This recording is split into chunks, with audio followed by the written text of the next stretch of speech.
The St. Lucia Hotel and Tourism Association, the SLHTA, has provided a detailed report on its achievements under the recently launched Tourism Enhancement Fund.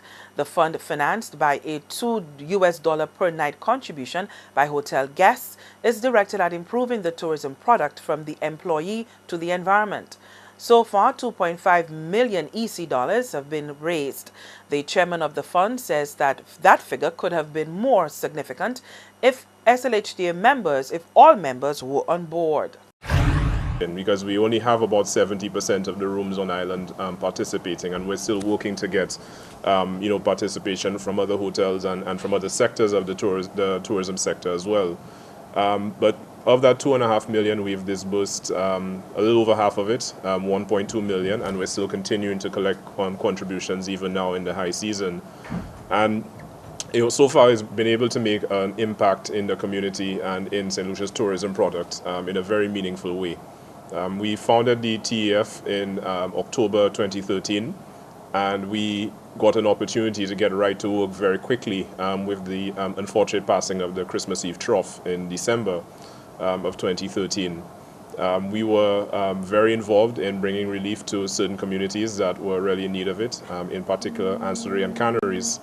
And we were able to work in conjunction with several private sector partners, mostly other SLHTA members, to bring over $100,000 in relief to those communities.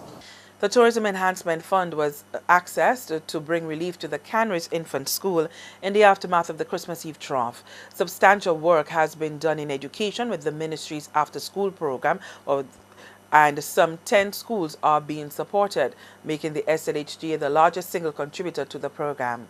The fund is now supporting an apprenticeship initiative within the sector. Right now in St. Lucia, we have over 20% unemployment and over 40% unemployment among the youth. And at the same time that that's happening, you often have us as hoteliers complain that you can't get good employees. There aren't enough people out there. So rather than wait for someone else to take the bull by the horns, we decided to develop our own apprenticeship and training initiative, funded partly by the SLHTA TEF to the tune of $400,000, with matching contributions from the Ministry of Finance, also 400,000 EC, so on 800,000 EC in total. And so far we've been able to place over 360 young persons, 35 and under, into a variety of apprenticeship programs and apprenticeship positions in a number of hotels. We have a number of them here at Bay Gardens Resorts.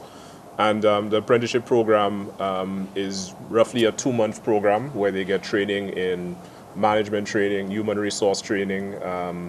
They get training in soft skills. They might work in food and beverage and housekeeping in a number of different areas. And what that does is it gives them skills, on-the-job training that they can put on their resume, and we then put them into our data bank. So when persons are looking for employees with certain skills, whether it's maintenance or air conditioning repair or what have you, and that could apply to people outside of the hospitality sector, because people outside of the hospitality sector, employers in other sectors can draw on this database. It's really helped to give them more job-ready skills, and I can certainly say that at least 2 of the persons who've gone through this program at Bay Gardens have been able to find employment. Some with the company, and one of them got an employment position at Sandals, and that person in particular had been out of work for a year plus. He is very educated, very bright, but just could not find employment. But just getting those 2 months of experience at Bay Gardens on his resume allowed him to get a job at a larger hotel. The goal is to have more than 1,000 people up to the age of 35 years trained. The CEO of the SLHTA, Nurani Aziz, says there is a considerable attention being paid to human resource development as well as linkages with other sectors. Product development activities is also very key. The destination is perhaps around the vicinity of 50 years old now as it relates to the tourism product.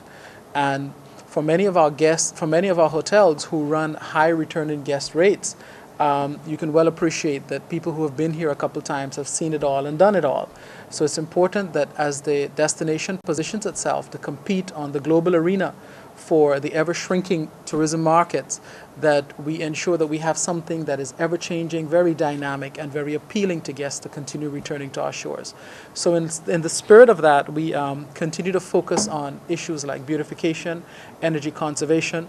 We're working very hard with community groups like the Groselet Friday night vendors, the canneries, soap and craft manufacturers, the Ansari Seafood Vendors Association. Pretty soon we expect to be dialoguing with the Dennery fish vendors as well, all in an effort to ensure that communities themselves can be repositioned and restructured to take advantage of the opportunities that the tourism industry, the growing tourism industry holds.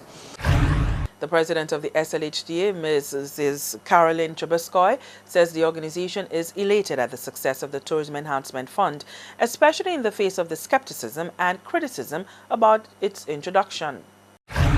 Certain hotels have had hesitation to join because of the model under which they operate and where they perhaps feel that their guests are very price sensitive.